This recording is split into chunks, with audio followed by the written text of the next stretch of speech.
Going to get this AB review done. The first one, our slope. Whenever you want to find slope, we're going to get y2 minus y1 over x2 minus x1. So the difference in our y's versus the difference in our x's. Start with this one. I've got 3 minus negative 4 over negative 1 minus 2. It's going to give me 7 over negative 3. Take that negative sign, move it to the top, and I'll get negative 7 over 3 as my slope for number 1. Number 2, 2 minus 3 over negative 4 minus 0. It's going to give me negative 1 over negative 4. Cancel those bad boys out. Give me positive 1 over 4 for that answer. Number 3, I've got negative 5 minus 0 over 0 minus negative 1. So negative 5 over 1. I can leave it just like that, or if you want to, you could just have negative 5. Timmy jumps out of a plane, 5 seconds of falling, 9,000 feet. 15 seconds of falling, 5,000 feet. So we went from 9,000 feet to 5,000 feet. And it took us 5 to 15 seconds. So we fell 4,000 feet in 10 seconds. Give a little reduction. We're losing 400 feet per second, and that's how fast we're going. Write the equation in slope-intercept form. Remember that y is equal to mx plus b. So if we can find our slope and our y-intercept, we're ready to go. On this first one, they're gonna just throw it straight at us. So m is 3, so I'll have a 3x, and then b is negative 2, minus 2. Number 6, they don't give us a slope. We're going to have to calculate that. I've got negative 3 minus 1 over 0 minus 4. Negative 4 over negative 4. This gives me a slope of positive 1. They give me the y-intercept, if I can identify it. They give me that y-intercept, so I'm going to have y is equal to 1x minus 3. You don't have to have that 1 there. I like to have it there just to show it. Number 7, again, they don't give us the slope, so I'm going to go 5 minus 3 over 0 minus 2. This gives me a 2 over negative 2, or a slope of negative 1.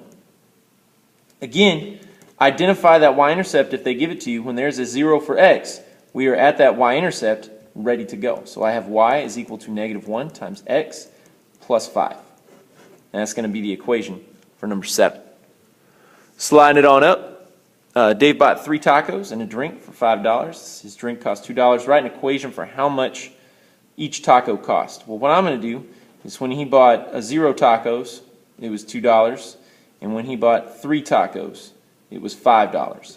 So again, I'm going to set it up the way this time. Many of you are going to say the drink is $2. That means it was $3 for 3 tacos. And if you want how much a taco meal costs, well, it's going to be $3 for 3 tacos, mean each taco was $1.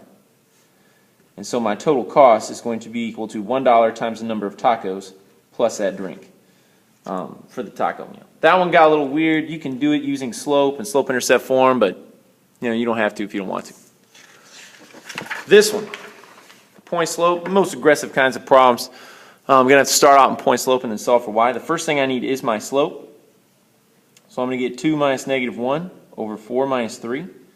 This gives me a slope of 3.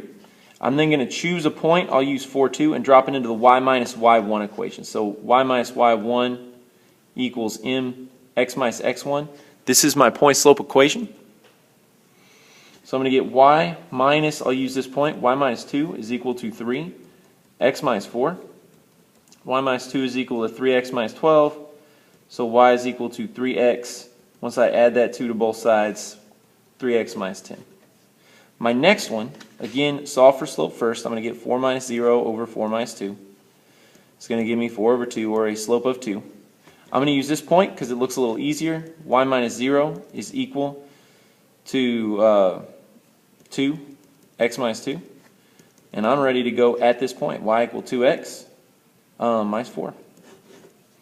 My very last one, looking for that slope. So I've got 8 minus 5 over 1 minus negative 2. 3 over 3 is my slope, or 1. I'm going to use this point. Y minus 8 is equal to 1, x minus 1.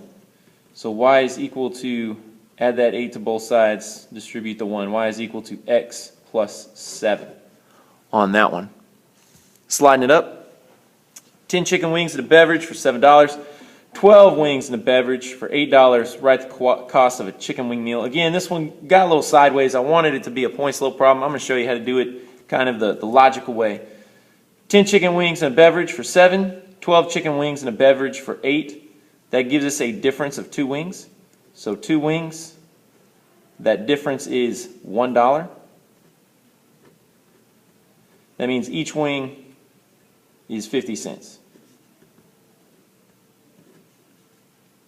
And then from there, I'm just gonna give my equation. 10 times 50 cents is 5. I would need a beverage of $2 to get that 7. So $5 plus $2 is 7. This is my 10 wings. And my equation is going to be y is equal to 50 cents times the number of wings plus $2 for that beverage. Again, got a little weird. I really wanted it to be a point slope where you had 10, 7, 10 wings for 7, 12 wings for 8, but it got a little sideways on me. Anywho, that's how we would set it up, kind of logically instead of point slope wise. X and Y intercepts. I'm going to get another color for this one, just so that you see the difference.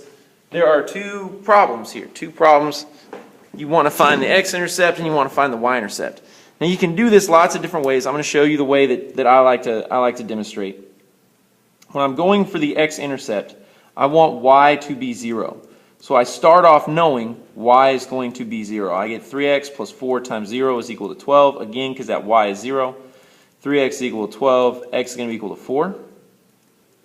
And then my y-intercept is going to be a separate equation. I know that x is going to be 0. So I've got 3 times 0 plus 4y is equal to 12. Again, knowing that x will be 0. 4y is equal to 12. Y is going to be equal to 3. And those 2 points are my 2 answers. Again, on 14, I've got 2 different answers here. X-intercept is where y is 0.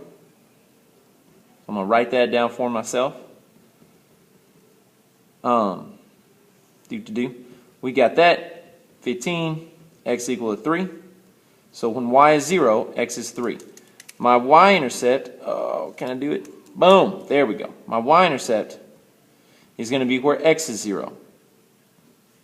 So I fill out that equation, 5. I know x is going to be 0. So negative 3y is equal to 15. Y is going to be equal to negative 5. I'm ready to go. My final one, this is where it's going to get a little weird. I'm going to start off with my y-intercept because I can identify it. If you remember y is equal to mx plus b, as soon as y is by itself, this number over here is going to be that y-intercept. Even if you don't remember that and you want to do the same process, it's super easy. Y is equal to 2. I know x is 0 minus 4. So y has to be negative 4. That 0 is going to cancel out. This is my y-intercept. It gets a little weird on the x-intercept. Because you know y is 0, the left side of your equation is already 0. So I would add that 4 to both sides. Again, it looks a little weird, but it's handy to do. Handy to do. We're going to do one more problem, we'll cut the video. Delilah has $10 to spend. She might purchase some $2 hot dogs for lunch. Write an equation that describes the money she will have remaining. So if y is the money she has remaining, we're going to start off with $10 and we're going to minus off 2 for each hot dog. So the y-intercept is where x is equal to 0. So if x is 0, we're still going to have $10. Y is equal to 10 minus 2 times 0. So y is equal to 10. If I buy no hot dogs, dogs, I have $10. So if she decides not to buy any, that's what the y-intercept represents in this problem. If she spends all of her money at the x-intercept, so I have no money left, it's going to tell us how many hot dogs she could buy.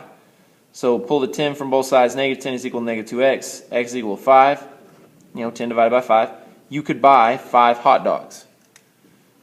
Could buy 5 hot dogs. No money left. And that's how the y and x-intercept can represent things in specific equations.